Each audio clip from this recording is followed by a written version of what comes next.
So you just got your Samsung Galaxy S24. These are the things that you should do right after unboxing your phone. Okay, starting off with display. Out of the box, Galaxy S24 has a full HD display. You can enable 1440p display for more sharpness and clarity. For this, go to settings, scroll down and choose display. Tap on screen resolution and now select Quad HD Plus. In the same way, these buttons are enabled by default for navigation bar. You can choose gesture-based navigation system. That is more easy and it also saves a little space on your phone's screen. You can tap on more options to adjust gesture sensitivity. So check it out. Samsung has now added widgets to lock screen. Yes, they existed before, but you had to tap on clock to see them. Now you can add dedicated widgets just like iOS on your S24's lock screen. For this, long press on lock screen and tap on add widgets.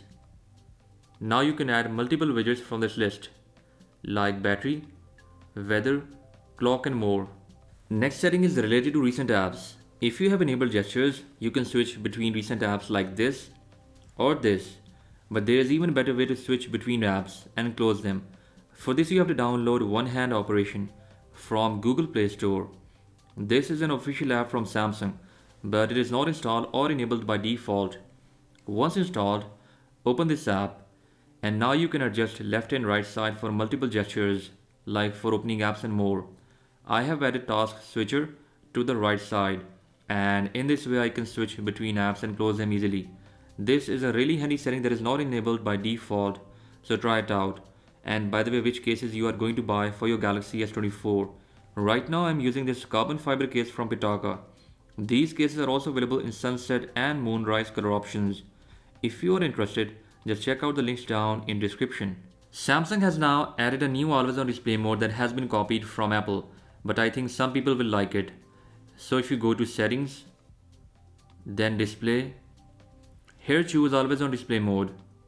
You can see that we have an option that says show lock screen wallpaper. When you turn on this option, you get a nice looking animation of your stock Galaxy S24 wallpaper. This dims and darkens your any existing lock screen wallpaper, but this will definitely use a little more battery.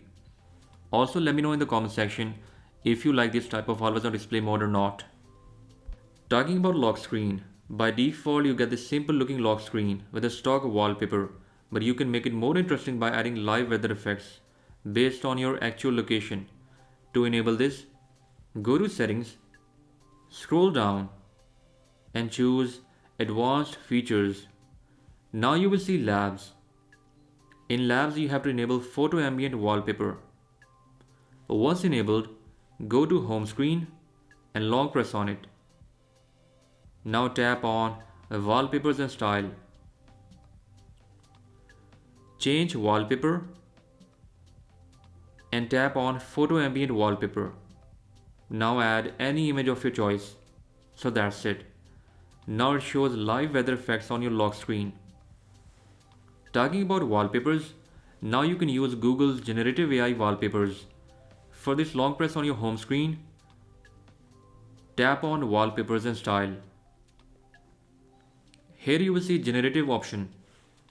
You can generate many different wallpapers using this way. I think now you don't need any third-party wallpaper app. Moving on to Galaxy AI, you can summarize and convert your messy notes into perfect looking bullet points. For example, here I have a list of best places to visit in 2024. I'll just ask Galaxy AI to convert them into headings and bullet points. After selecting the text, tap on this AI icon and that's it. By the way, I'm really impressed from the way it converts my messy text into headings like it mentions continents and their locations separately. This will be a lot handy for those people who take a lot of notes on their phone. In the same way, you can summarize text from any website using Samsung Internet Browser. Just select your text and tap on this icon. Here it says summarize or translate. Just choose your option. Next, if you don't want all of this data to be processed online, you can go to settings, scroll down and tap on advanced features. Choose advanced intelligence and turn this toggle on that says process data only on device. So there will be no online processing for AI stuff, but I'll suggest to turn it on for best AI results. Also, if you don't know, by default, if you long press the side key on your S24, this will launch Bixby. To change this, go back in Advanced Features and tap Side button. Now under press and hold, you will see Power Off menu. Just select that option. And now if I long press my power key, it shows power menu. If you are using gesture-based navigation system, then just long press right here to use circle to search. This works really well, and you can search for anything just by making a circle around it. But if you want to turn this feature off, go to settings, choose display, and in navigation bar, you can see circle to search. From here you can turn it on or off.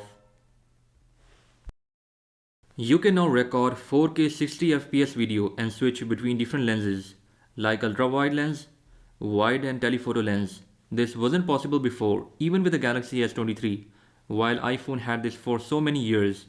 I'm glad finally Samsung fixed it. There's a new app for Galaxy S24 called as Find. It basically shows all devices connected to your Samsung account. You can locate them, ring them and see their online status. This app kinda resembles Find My app on iPhone that also has 3 tabs. One is for people, other one is for devices, and we also have an items tab too. If you have a Galaxy tablet, you can use your phone's camera to share it with the Galaxy tab. I don't think many people will use it, as Galaxy tabs already have a front cam for video calls. It was better if Samsung allowed this camera to be shared on PC. The Quick Share from Samsung can now send files to almost any other Android phone, but we have a new setting here that says send to everyone for 10 minutes.